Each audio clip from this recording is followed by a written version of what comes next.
जय शिवराय मित्रांनो, आज आहे 22 जानेवारी. संध्याकाळी जे काही वातावरण घडणार आहे त्या संदर्भात मागील व्हिडिओमध्ये आपण आढावा दिलाय. आजच्या या व्हिडिओमध्ये बऱ्याचशा शेतकऱ्यांना वाऱ्यामुळे पाणी देता येत नाही. आणखीन किती दिवस हे वारे असणार आहे त्याचा पण प्रश्न आपण या व्हिडिओमध्ये सॉल्व्ह करतोय. आभाळाची परिस्थिती आजच्या दिवसच आहे, उद्यापासून कमी होते, पण उद्या सुद्धा काही मोजक्या भागात ढगाळलेलं वातावरण आहे. त्याचीही माहिती या व्हिडिओमध्ये शेवटपर्यंत ऐका. आणि याच्यामध्ये गारपीट, पाऊस, बरेच अफवा महाराष्ट्रामध्ये व्हिडिओच्या माध्यमातून पसरतात, त्याबद्दलही स्पष्टता बोलतोय, ते देखील लक्षपूर्वक ऐका. तर सुरुवात करतोय पुन्हा एकदा जय शिवराय. तर बघा, उद्यापासून 23 तारखेला आणखी दक्षिण महाराष्ट्र मराठवाड्यातलं वारं जोराने वाहतंय. त्यामुळे आता हे आभाळ क्लिअर होऊन जाईल आणि थोडंफार लातूरमध्ये, अकोला, अमरावतीमध्ये, इकडे खानदेशमध्ये, विदर्भातही थोडंफार आभाळ जाणवेल, पण आजच्या इतकं नाहीये. आहे काही भागांनी जास्त, पण ते पूर्व विदर्भ आणि दक्षिण महाराष्ट्रातल्या लातूर वगैरे एरियामध्ये. त्यानंतर वाऱ्याचा जोर जो आहे दुपारच्या वेळेला अचानक सुटणारा, तो जवळपास 27 तारखेपर्यंत आणखीन तीव्र होणार आहे. उद्या 23 तारखेला दुपारच्या वेळेला 2-3 तासासाठी वारे जोराने वाहतील. दक्षिणेकडनं काही भागांमध्ये, काही ठिकाणी पश्चिमेकडनं. आता सगळ्यांनाही सांगत बसत, पण वारे आहे. त्यानंतर 24 तारखेला देखील खूप वारे आहेत.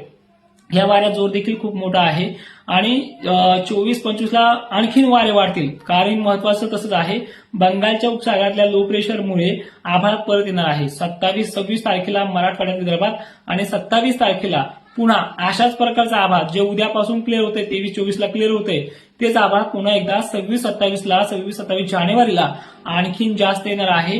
ढगाळलेलं वातावरण आहे, धुळी सुद्धा खूप आहे. पावसाची शक्यता नॉर्मली थोडेफार थोडे राहतील.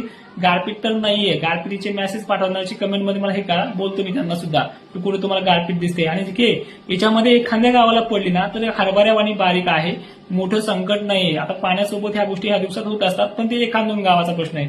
99.99 शेतकऱ्यांना टेन्शन घ्यायचं काही कारण नाहीये. ह्या आठवड्यात सुद्धा येणाऱ्या 26 आणि 27ला खूप मोठं आभाळ ढगाळलेलं बंगालच्या उपसागराकडे येतंय. पावसाची शक्यता त्यामध्येही नॉर्मली जसं या 2 दिवसात जे घडलं असेल कुठे मोठे शितुडे, सेम तशीच आहे जी आपण सांगतोय. आता 26-27ला देखील खराब वातावरण आहे आणि वाऱ्याचा जोर 27 तारखेपर्यंत जास्त आहे दुपारच्या वेळेला. कधी दक्षिण भागाकडनं, उत्तर भागामध्ये, कधी पश्चिमेकडनं, पुढे जास्त करून दक्षिणेकडनं, मराठवाड्याकडनं, विदर्भामध्ये, सांगली सोलापूरकडनं, छत्रपती संभाजीनगरकडनं आणि कधी क्रॉसमध्ये सुद्धा असणार आहे, लातूरकडनं, छत्रपती संभाजीनगरकडनं. असे वारे अजून 5-6 दिवस आहे. मग पाण्याचं नियोजन कसं कराल? ज्यांना द्यायचं असेल त्यांनी संध्याकाळच्या वेळेला, दिवस मोहता 4-5च्या नंतर हे वारे शांत होतात, त्या पिरियडच्या पुढे वाऱ्यामध्ये पाणी न देता नंतर त्यावेळेस देऊ शकता. पाणी साचेपर्यंत देऊ नका. हरभऱ्याला तर काही अडचण नाहीये, कुठल्याही पद्धतीने पाणी देऊ शकता. पण वारे मात्र 23 पासून ते चक्क, आता जे आजही होते 22ला, 21लाही होते, पण 23 पासून ही पातळी वाढते.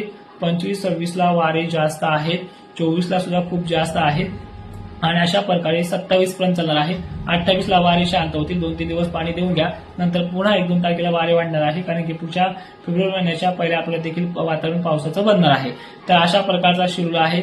सगळ्यांना विनंती आहे, माझं हे जे काही पेज आहे तुडकर हवामान अंदाज, हे ऑफिशियल आहे, इथे फॉलो करू शकता आणि व्हिडिओ सगळ्यांपर्यंत पाठवू शकता. जय शिवराय, धन्यवाद.